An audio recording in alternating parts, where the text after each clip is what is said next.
বন্ধুরা, এবার বাংলাদেশের ফেনীতে নির্মিত হচ্ছে বাংলাদেশের সবচেয়ে বড় সেনাঘাঁটি, যেখানে কমপক্ষে ৩৫ থেকে ৪০,০০০ সেনা থাকবে।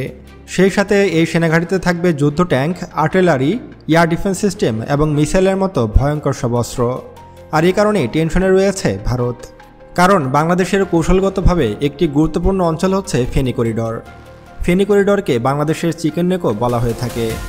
বাংলাদেশের আমদানি রপ্তানির প্রায় ৯০%-এরও বেশি হয় এই করিডর দিয়ে। বাংলাদেশের রাজধানী ঢাকা ও বন্দরনগরী চট্টগ্রামের মধ্যে সংযোগ স্থাপন করেছে এই করিডর। এজন্য ফেনী করিডরকে বাংলাদেশের অর্থনীতির লাইফলাইনও বলা হয়ে থাকে। ফেনী করিডর নিয়ে ভারতের কুদৃষ্টি নতুন কোনো বিষয় নয়। ভারতের গণমাধ্যম থেকে শুরু করে দেশটির শীর্ষ রাজনৈতিক নেতারা প্রায় সময়ই ফেনী করিডর দখল করে চট্টগ্রামকে বাংলাদেশ থেকে বিচ্ছিন্ন করার হুমকি দিয়ে থাকে, আর এটা প্রায়ই করে থাকে ভারত। আর যদি কোনোভাবে ফেনী করিডর বন্ধ হয়ে যায় বা দখল হয়ে যায়, সেই সময় বাংলাদেশ থেকে কাট অফ হয়ে যাবে চট্টগ্রাম। ফেনী করিডরের আয়তন মাত্র ২৫ কিলোমিটার, অর্থাৎ মাত্র ২৫ কিলোমিটার রাস্তা বন্ধ করে দিতে পারলে বাংলাদেশ থেকে চট্টগ্রামকে আলাদা করে ফেলা সম্ভব। ভারতের এসব হুমকি বিবেচনায় ফেনী করিডরে একটি বিশাল সেনাঘাঁটি নির্মাণ করতে চলেছে বাংলাদেশ সেনাবাহিনী, যেটি হবে বাংলাদেশের ইতিহাসে সবচেয়ে বড় সেনাঘাঁটি। ফেনী করিডরে সেনাঘাঁটি থাকলে ভারত সহজে আগ্রাসনের চিন্তা করতেও পারবে না, কারণ ভারত যদি ফেনী করিডরে হামলা চালায় তাহলে বাংলাদেশ সেনাবাহিনী দ্রুতই প্রতিরোধ গড়ে তুলতে পারবে। ফেনী করিডরের সবচেয়ে নিকটতম ঘাঁটি হচ্ছে কুমিল্লা ক্যান্টনমেন্ট, কিন্তু কুমিল্লা ক্যান্টনমেন্ট থেকে ফেনীতে সেনা পৌঁছাতে যথেষ্ট সময়ের প্রয়োজন হবে। প্রায় ২০ থেকে ২৫ মিনিট সময় লাগবে ফেনী করিডরে পৌঁছাতে। ভারত যদি কখনও অতর্কিতভাবে ফেনী করিডরে হামলা করে তাহলে সেটি তখনই মোকাবেলা করা সম্ভব নয়। এজন্য ফেনী করিডরের নিরাপত্তা জোরদারে সেখানে সেনাঘাঁটি নির্মাণ করবে বাংলাদেশ সেনাবাহিনী। ফেনী করিডরে সেনাঘাঁটি নির্মাণের প্রস্তাব কিন্তু বহু পুরনো একটি বিষয়। ২০০২ সালে বাংলাদেশের তৎকালীন প্রধানমন্ত্রী বেগম খালেদা জিয়া সর্বপ্রথম ফেনী করিডরে একটি সেনাঘাঁটি নির্মাণের প্রস্তাব উপস্থাপন করেন, কিন্তু পরবর্তীতে রাজনৈতিক পট পরিবর্তনের কারণে সেই সেনাঘাঁটির কাজ আর শুরু হয়নি। ভারতের চিকেন নেকের মতো বাংলাদেশের সবচেয়ে বড় ভৌগোলিক দুর্বলতা হচ্ছে ফেনী করিডর।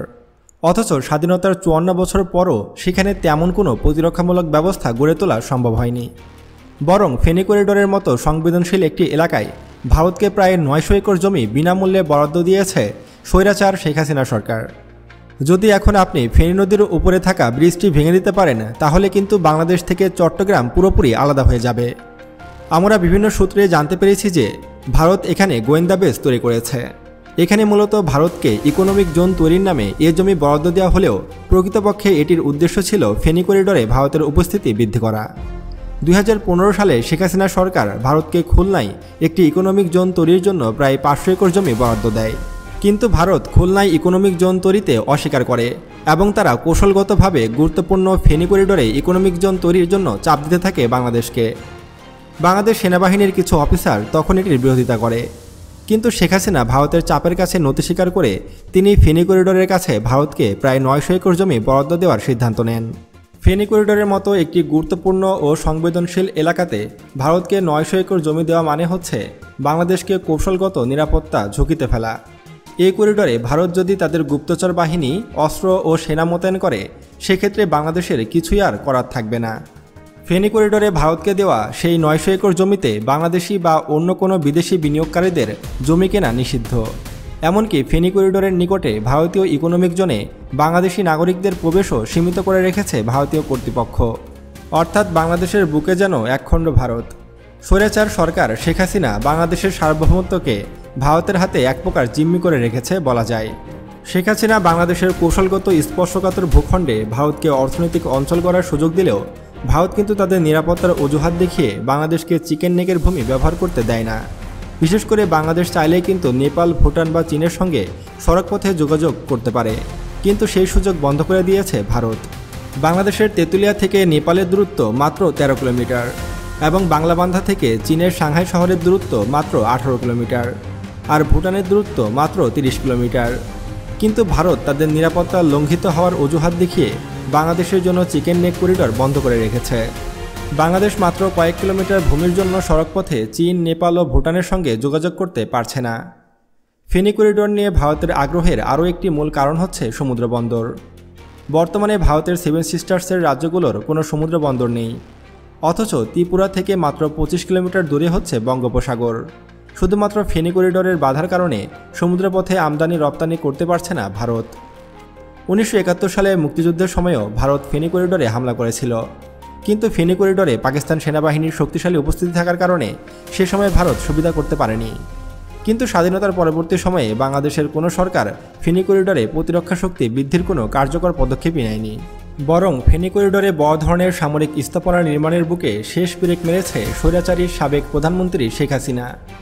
ভারতকে বাংলাদেশের বিশাল জায়গায় অর্থনৈতিক জোন নির্মাণ করতে গিয়ে পুরো বাংলাদেশের ভৌগোলিক অখণ্ডতাকে হুমকির সম্মুখীন করেছেন তিনি। ভারত তাদের কৌশলগত সংবেদনশীল অঞ্চলগুলিতে বাংলাদেশি নাগরিকদের প্রবেশ পর্যন্ত করতে দেয় না। যেমন সিকিম, লাদাখ অঞ্চলে চীন এবং পাকিস্তানের পাশাপাশি বাংলাদেশি নাগরিকদের প্রবেশও নিষিদ্ধ। কোনো বাংলাদেশি নাগরিক যদি সেখানে ভ্রমণ করতে চায় তাহলে ভারতের কেন্দ্রীয় দপ্তর থেকে বিশেষ অনুমতি নিতে হয়। বাংলাদেশিদের ওপর ভারতের এমন নিষেধাজ্ঞার প্রধান কারণ ভারত মনে করে থাকে বাংলাদেশি নাগরিকরা ওইসব কৌশলগত সংবেদনশীল এলাকায় গিয়ে গুপ্তচরবৃত্তি করতে পারে। তাছাড়া সম্প্রতি ভারত সরকার একটি আইন পাশ করেছে। এই আইন অনুযায়ী কোনো বাংলাদেশি নাগরিক ভারতে বিনিয়োগ করতে পারবে না। অথচ ভারতীয় ব্যবসায়ীরা এদেশে বিনিয়োগ করে হাজার হাজার কোটি ডলার তাদের দেশে হাতিয়ে নিচ্ছে। ভারতের ত্রিপুরা থেকে বঙ্গোপসাগরের মধ্যে একমাত্র প্রতিবন্ধকতা হচ্ছে ফেনী। বাংলাদেশের ভৌগোলিক অখণ্ডতা ও নিরাপত্তা নিশ্চিত করতে হলে ফেনী করিডোর সুরক্ষিত রাখার কোনো বিকল্প নেই। প্রতিটি দেশ তাদের ভৌগোলিকভাবে সংবেদনশীল এলাকাগুলোতে ব্যাপক সামরিক উপস্থিতি রাখে। যেমন ভারত চিকেন নেকের নিরাপত্তা জোরদারে সেখানে 3টি বিমানঘাঁটি স্থাপন করেছে। ভারতীয় বিমান বাহিনী চিকেন নেকের পূর্ব ও পশ্চিম প্রান্তে বাগডোরা বিমানঘাঁটি এবং বাংলাদেশ সীমান্তের কাছে হাসিমারা বিমানঘাঁটি নির্মাণ করেছে। এই 3টি বিমানঘাঁটি মাত্র 90 কিলোমিটারের মধ্যেই অবস্থিত। মূলত চীন ও বাংলাদেশের কথা বিবেচনা করেই ভারত এত স্বল্প দূরত্বে 3টি বিমানঘাঁটি নির্মাণ করেছে, যাতে করে যুদ্ধকালীন সময়ে কোনো একটি বিমানঘাঁটি ক্ষতিগ্রস্ত হলেও অপর বিমানঘাঁটি থেকে যুদ্ধবিমান উড্ডয়ন করতে পারে ভারত।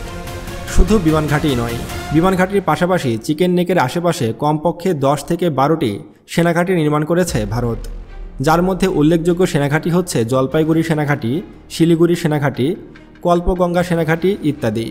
তাছাড়া ভারতীয় গোয়েন্দা সংস্থা research and analysis wing chicken neck অঞ্চলে নিয়মিত নজরদারি করে থাকে। তবে সম্প্রতি খুনি হাসিনার পতনের পর বাংলাদেশের বিভিন্ন রাজনৈতিক দল যেমন বিএনপি, গণ অধিকার পরিষদ এবং অন্যান্য অনেক রাজনৈতিক দলও ফেনী করিডোরে একটি বড় সেনাঘাঁটি নির্মাণের আহ্বান জানিয়েছে। তাছাড়া ফেনী করিডোর থেকে ভারতীয়দের বিতাড়িত করতে সরকারের প্রতি আহ্বান জানিয়েছে গণ অধিকার পরিষদ। তো বন্ধুরা, আপনারা কি মনে করেন ফেনী করিডোর থেকে ভারতকে বিতাড়িত করে সেখানে দ্রুত একটি সেনাঘাঁটি নির্মাণ করা হোক বা বিমানঘাঁটি নির্মাণ করা হোক, নাকি এটা এমন অবস্থাতেই থাকুক? আপনারা কি চান তা অবশ্যই আমাদেরকে কমেন্ট করে জানাবেন। এবং 2025 সালে এসে বাংলাদেশের সামরিক শক্তি কতটা এবং কতটা শক্তিশালী হয়েছে বাংলাদেশ, সেই সম্পর্কে জানতে আমাদের এই ভিডিওটিতে ক্লিক করুন। তো আজকে এ পর্যন্তই, দেখা হচ্ছে পরবর্তী ভিডিওতে। আল্লাহ হাফেজ।